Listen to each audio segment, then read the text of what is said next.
that research that I saw about, you know, kids of color and kids who spoke differently, never seeing themselves in lead, not just only a little bit, but never.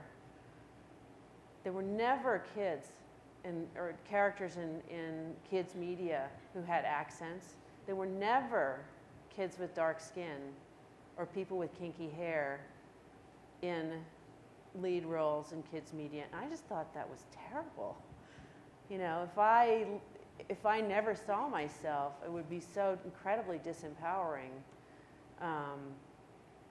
And I think that, you know, that we also felt that there was a really rich world in Latin culture and a really great curriculum in the Spanish language. And, you know, we did get a few phone calls and emails saying, you know, if you can't speak English, get out, blah, blah, blah. And we actually expected more.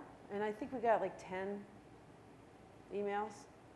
So we were very happy with that. And over the years, you know, we've gotten such positive response and parents feeling so great about having their kids learn Spanish. I mean, parents are truly thrilled when their kids say, "Vámonos," or "Hola, mami," or, you know, it's really exciting for them. My kid's so smart. They speak 2 languages. Yeah? Hi. If you think of Dora kind of being a pioneer that took the Latino reality beyond the stereotypes of a Speedy Gonzalez, for example, Dora was what, 10 years ago or so. What do you envision the future, like 5, 10, 15 years from now, in a world where multiculturalism is probably more prominent now and will continue to be, particularly among these younger audiences? Well, hopefully multiculturalism will also spread globally. Because one of the things that we have found internationally is that, you know, so we've had some programs on, like Little Bill, which was created by Bill Cosby, who, you know, most of the characters in Little Bill had dark skin, and when we went to go sell it internationally, nobody wanted it, because they're in the countries that have very small populations of people with dark skin. It was like, no one will watch it because it doesn't look like anybody who lives here. So hopefully that kind of multinationalism is going to spread more internationally.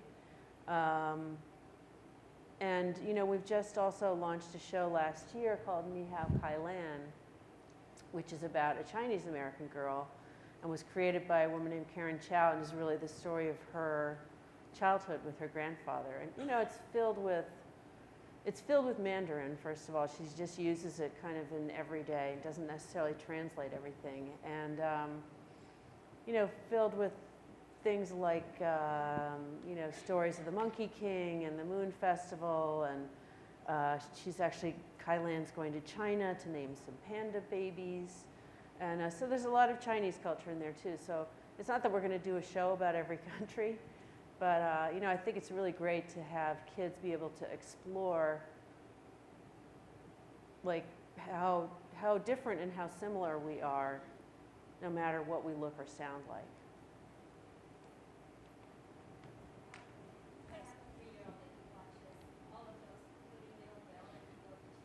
Thank you. Ni hao.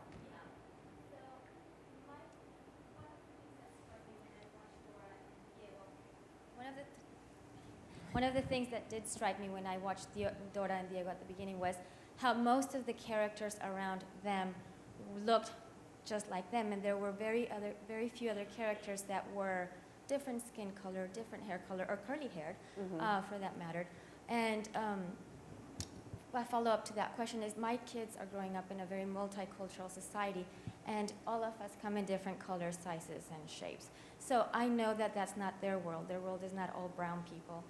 And I mean, I'm glad that there's brown people on, because when I was a kid, there were no brown dolls. And I didn't have dolls because I hated the other ones. So that's a personal issue. But I'm just wondering if in the future you are planning of introducing or making their world a little bit more multicolored, maybe? No, it's a really good question. you'll be happy to know that there's, oh, maybe I'm not supposed to talk about this. Hey, Marianne, can I talk about the Explorer Girls? Where are you? Is that a yes or a no? Go ahead. Okay. So Dora is getting 3 friends who are called the Explorer Girls, and each one of them has a different color hair, different texture hair, different color skin, different color eyes, and you know, it is a big deal for us. It was Bill Cosby, when we were first doing Little Bill a long time ago, the guy who designed the Little Bill characters were based on Bill Cosby's books. They were illustrated by a woman named Varnette Honeywood, beautiful sort of cut paper designs. So Robert Scull was doing the interpretation of them for the cartoon. And we made drawings of all the family and then colored them in and showed them to Bill Cosby. And he's like, they're all the same color. No, no, no, no, no, no, no. You know, look around this room and you see, you know, 20 different skin colors. And, you know, it sounds sort of stupid and like, duh, I should know this. But, you know, 12 years ago, I didn't really notice. And so I feel like shows like Dora and Little Bill and Kai-lan have really taken me on a journey of learning and becoming more sensitive and more aware, and I hope that it does that for little kids and hopefully for their parents too. We have time for maybe 1 or 2 questions, so more. I have a question. The first thing is I have a 2-year-old. He hates Handy Manny and loves Diego. Yes! But the other thing is, you know, kids today are very different to what they were 10 years ago when Dora started.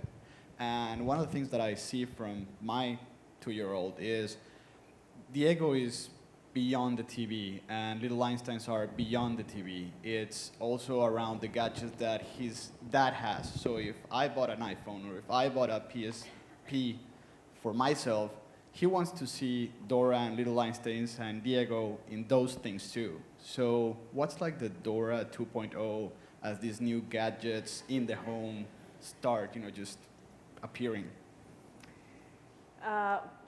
Well, one of the interesting things about Diego is that we actually launched, and actually Dora, 10 years ago, we launched her online before we launched her on TV.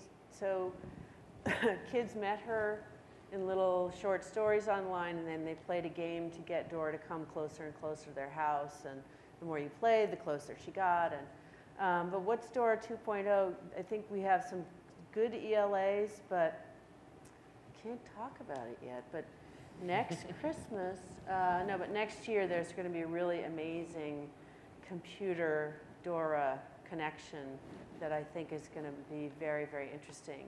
And hopefully we'll be able to recreate that with Diego as well, because his science curriculum is really very special. One more.